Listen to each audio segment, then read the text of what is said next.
ए मुई मुई मेड़की रोजा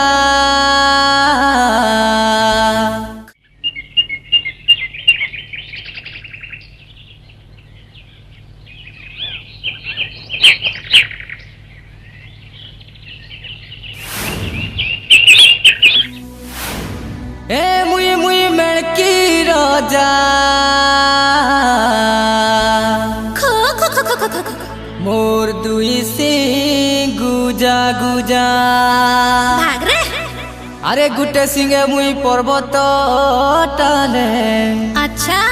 अरे गुटे सिंगे गोयल मारे जा जा।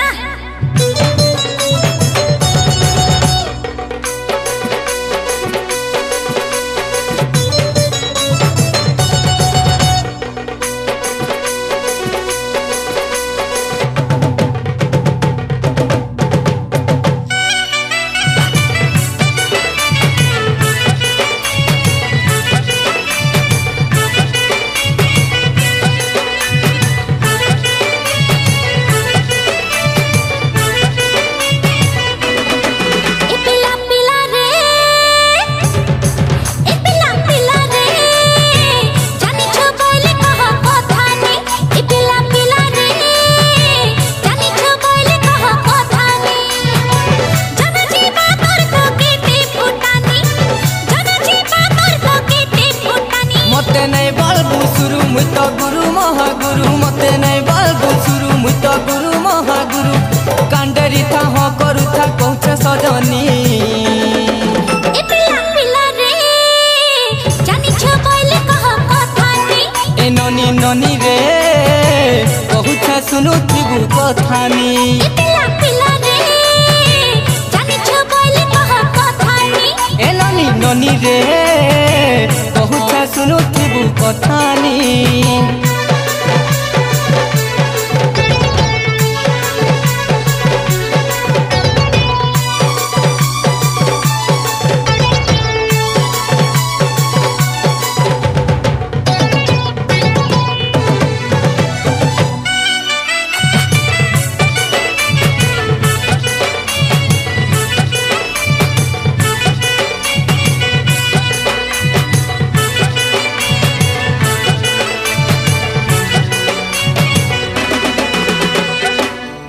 ए मुई समलपुरी गा भेड़िया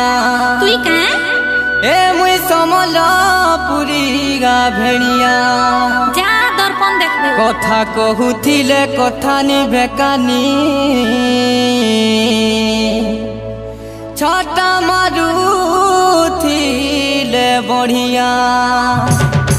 ननी रे काय कथा नी पिला रे बेंग लखानी सुना रे काय बैग पिला रे ढोड़ा बेंग धन रे काय ढूढ़ा पिला रे बामन बूढ़ा सजनी काय बामन पिला रे सूत बामन काय सूत पिठा लूत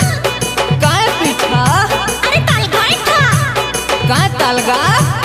सुर समान मते नहीं बालबू शुरू मुई तो परम महागुरु मते नहीं बालबू शुरू मुई तो परम महागुरु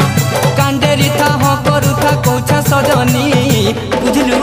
ए पिला पिला रे छुछाती टेक सुकेते कहानी ए ननी ननी रे नहीं तो पारू मते बाउनी ए पिला पिला रे जानी छ बोले कह कथानी ए ननी ननी रे नहीं तो पारू मते बाउनी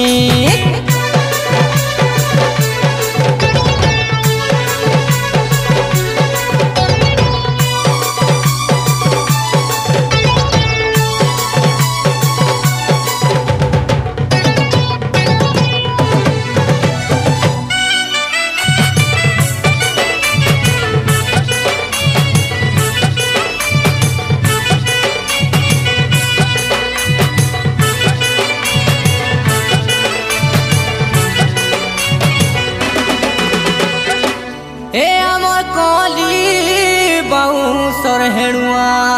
वालू भाई ए अमर कली बाउंसर हेड़ुआ थरे चाखी देले हजी गला कथा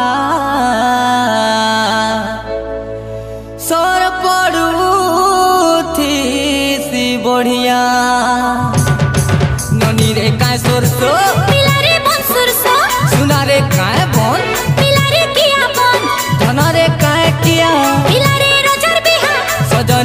काए रजा पिलारे खड़ खजा काए खोर आइक डर काए आए पाचला आइक काना पचला पाचला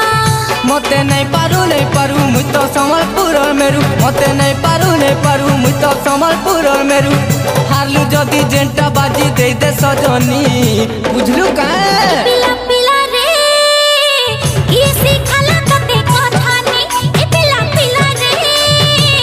ये सिखाला तते कथानी जानी छु बोले तोर एते फुटानी जानी छु बोले तोर एते फुटानी मते नहीं बलबू शुरू मुई तो गुरु महागुरु मते नहीं बलबू शुरू मुई तो गुरु महागुरु कांडेरी था हो करू था कौछ सजनी केंता ए पिला पिला रे ये सिखाला तते कथानी ए ननी ननी रे बहुत सुनु थिबू कथानी ए पिला पिला रे ये सिखाला तते कथानी ए ननी ननी रे बहुत सुनु थिबू कथानी पिला पिला रे ये सिखाला तते कथानी ए ननी ननी रे बहुत सुनु थिबू कथानी बुझलू।